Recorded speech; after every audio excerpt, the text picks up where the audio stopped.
Na hipótese narrada, Tales. Galera, a primeira coisa que a gente tem que perceber, o Tales ele quer revogar ato discricionário. Isso é possível? É. Então, em princípio, está tudo ok.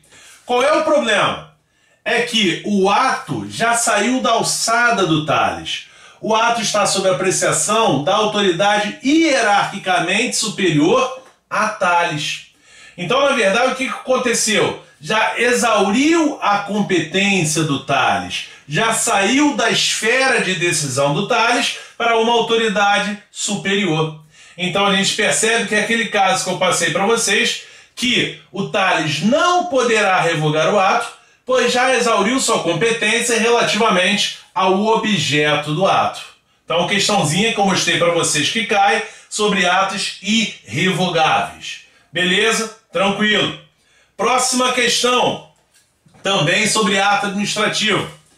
No que tange à validade dos atos administrativos, vamos lá. É possível convalidar o ato administrativo praticado com vício de finalidade. Já para por aí. A gente sabe que a convalidação é aquela possibilidade de conserto do ato administrativo que só incide sobre vício de competência e forma. Se o vício é de finalidade, esse ato ele é nulo, não é passível de convalidação. Para o ato poder ser convalidado, ele deve ser um ato anulável. Letra B. Todos os atos administrativos praticados com vício de competência devem ser anulados. Todos os atos com vício de competência devem ser anulados? Não, porque eles podem também ser convalidados. Se a competência não for exclusiva, eu tenho a possibilidade de convalidar esse ato administrativo. Letra C, olha aí, ó, as outras hipóteses de extinção do ato que eu falei que cai. O descumprimento pelo administrado dos requisitos referentes ao desfrute de uma dada situação jurídica justifica a anulação do ato que gerou a referida situação. Em outras palavras, o administrado deixou de cumprir os requisitos para a prática do ato. É aquele caso da licença que eu falei para vocês. Ou seja, é um vício na execução do ato. Não estou falando de anulação, eu estou falando de cassação. Letra D de dado é o meu gabarito. Olha aí. A caducidade é a extinção de ato em razão da superveniência de legislação que tornou inadmissível situação anteriormente consentida com base na legislação então aplicável. Ou seja, o ato ele deixou de existir, deixou de valer por força de uma nova legislação, de uma nova lei, de um novo ordenamento jurídico. Beleza? Então gabarito é letra D. E letra E, para finalizar, os atos praticados por agente incompetente estão sujeitos à revogação. Galera, se é incompetente, é vício de competência. Se é vício, não é revogação, é anulação. Então, com isso, a gente percebe que o gabarito é letra D de dado. Bom, nesse simulado 4, galera, além de ato administrativo, a gente também fala sobre poderes. Então, eu resolvi também falar um pouquinho sobre poderes. Na nossa isolado combinado eu falar sobre um tema e resolver uma questão. Na verdade, eu estou sempre trabalhando mais do que isso. Vou falar sobre 2 temas e resolver 3 questões. Vou resolver uma questão sobre poderes também. De poderes, eu comecei aí, né, a minha ideia foi falar sobre o poder disciplinar, que é fácil, rápido e sempre aparece em prova. Bom, primeiro vamos lembrar o que é poder disciplinar, sem a gente se ater aqui ao nosso esquema. O poder disciplinar é aquele poder dado à administração de se apurar uma infração e se aplicar a respectiva penalidade.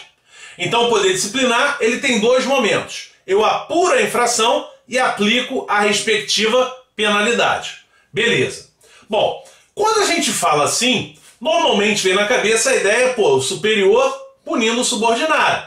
O chefe da repartição aplicando uma advertência. Ele vai apurar a infração por uma sindicância, por um processo administrativo e vai aplicar a respectiva penalidade.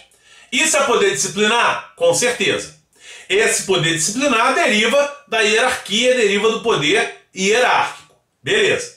Bom, mas também existe aquele poder disciplinar em relação a outros que não estão sujeitos à hierarquia administrativa, mas que mantêm uma relação jurídica com a administração. Eles não estão sujeitos a uma disciplina interna da administração, mas por força, por exemplo, de um contrato, por um vínculo contratual, eles estão sujeitos a certas penalidades. Uma concessionária de serviço público, uma simples contratada pela administração, está sujeita a poder disciplinar. Se uma contratada comete uma infração, eu vou apurar a infração e eu vou aplicar a pena. Então eu tenho poder disciplinar. O grande lance, o que diferencia o poder disciplinar do poder de polícia, é que no poder disciplinar eu tenho que ter uma relação jurídica da pessoa, né, do particular, com a administração. Já no poder de polícia, não. O poder de polícia é uma coisa mais ampla, né? Ele não exige um vínculo específico com a administração. Não pode construir na beira da praia acima do quinto andar. Qualquer um não vai poder construir. Não necessariamente precisa ter uma relação com a administração. Quem quiser construir não vai poder.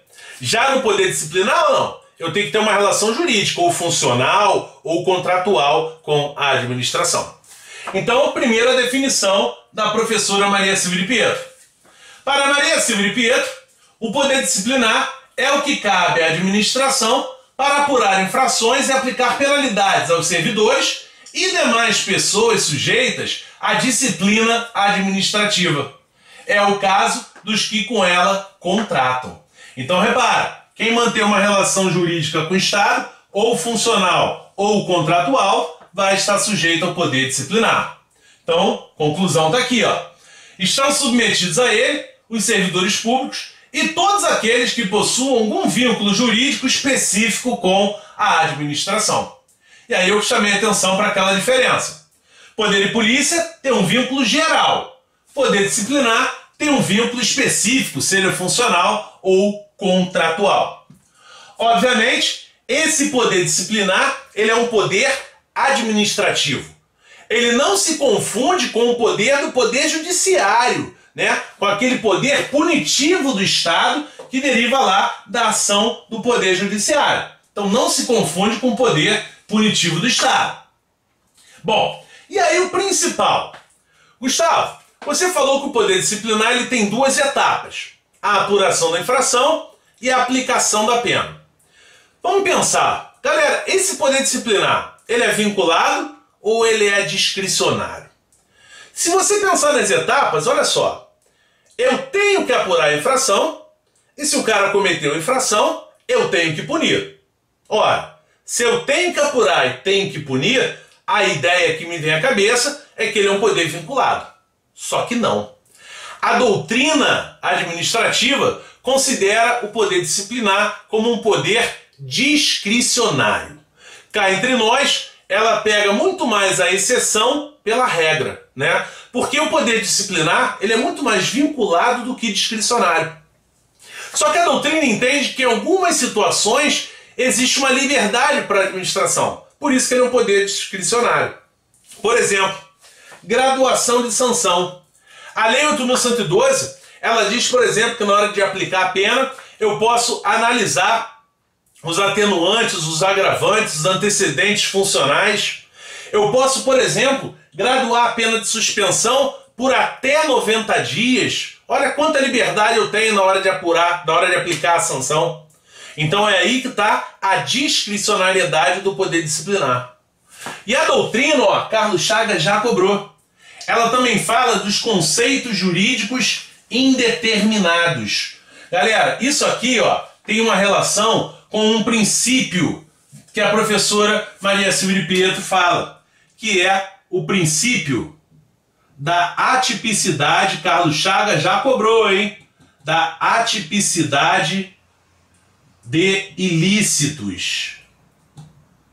Pessoal, quando a gente estuda a Lei 8.112, a gente aprende lá que abandono de cargo é a falta injustificada por mais de 30 dias. Então, se eu te perguntar o que é abandono de cargo, você vai falar, pô, o cara faltou mais de 31 dias, mais de 30 dias. Quer dizer, ele faltou no mínimo 31. Beleza, então olha, a situação é prevista, é tipificada, é amarrada em lei. A conduta é descrita na lei. Agora, normalmente não é assim. Falta grave. O artigo 132 diz que a pena é a demissão. Mas o que é a falta grave? Não sei o que é falta grave para mim, pode não ser para você. Outro exemplo. Conduta escandalosa na repartição. Pena, demissão. O que é conduta escandalosa? O que é para você pode não ser para mim. Isso é um conceito jurídico indeterminado. Isso é uma decorrência do princípio da atipicidade de ilícitos, ou seja, da falta de previsão legal do ilícito. A lei ela não discrimina o que é falta grave, ela não determina o que é conduta escandalosa. Eu sempre brinco, a servidora foi trabalhar de minissaia. Ela vai ser promovida ou vai ser demitida? Depende. Para mim é caso de promoção, para você pode ser conduta escandalosa, caso de demissão. Então é uma análise subjetiva. Então é por isso que a doutrina entende que aqui eu também tenho uma discricionariedade do poder disciplinar. Já apareceu em prova da Carlos Chagas? Já. E eu vou dizer mais para vocês. A nossa banca, a Fundação Carlos Chagas, foi a que melhor cobrou isso. Por quê? Ela falou o seguinte, numa questão em 2007, ela botou assim, ó. Quanto à apuração da infração, o poder disciplinar ele é vinculado. Agora, quanto à aplicação da pena, ele é discricionário no que tange à graduação da penalidade. Perfeito. No primeiro momento, eu não tenho liberdade. Eu tenho que apurar e a lei diz todo o passo a passo do PAD da sindicância.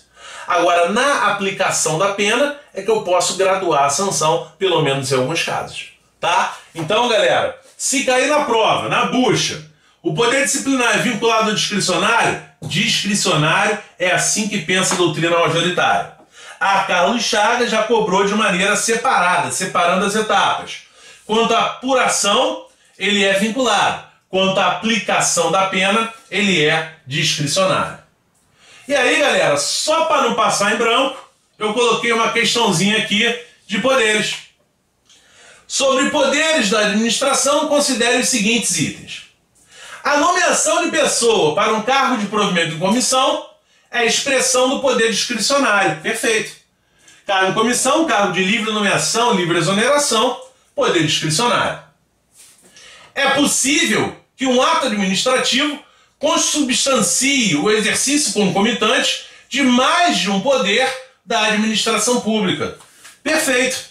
Se eu falo para vocês que o superior puniu o subordinado, eu tenho poder hierárquico e eu tenho poder disciplinar. Se eu falo da concessão de uma licença para construir, para exercer uma atividade, eu tenho poder vinculado, concessão da licença, e eu tenho poder de polícia. Então eu sempre tenho, na atividade administrativa, normalmente, mais de um poder envolvido na situação. Tá? E por último, 3. A súmula vinculante número 13, relativa à vedação do nepotismo, é a expressão dos poderes normativo e disciplinar da administração pública. Galera, a súmula vinculante é do STF, não tem nada a ver com poder administrativo, não tem nada a ver com poder normativo e poder disciplinar. Então isso aqui está falso. Então eu percebo que apenas o item 1 e o 2 estão corretos, automaticamente o meu gabarito tem que ser a letra D de dado. Bom, com isso a gente encerrou mais um simuladinho, simulado 4 da nossa isolada, e agora faltam 3, né? Um simulado sobre controle e lei 9784, um simulado sobre serviços públicos e ética e um simulado sobre licitação. Então, tá chegando aí, já estamos na metade, né? Passamos agora da metade da nossa isolada e vamos firme. Próximo simulado, estudem o tema, que vem coisa interessante, que vem comentários interessantes. Valeu, galera. Até a próxima.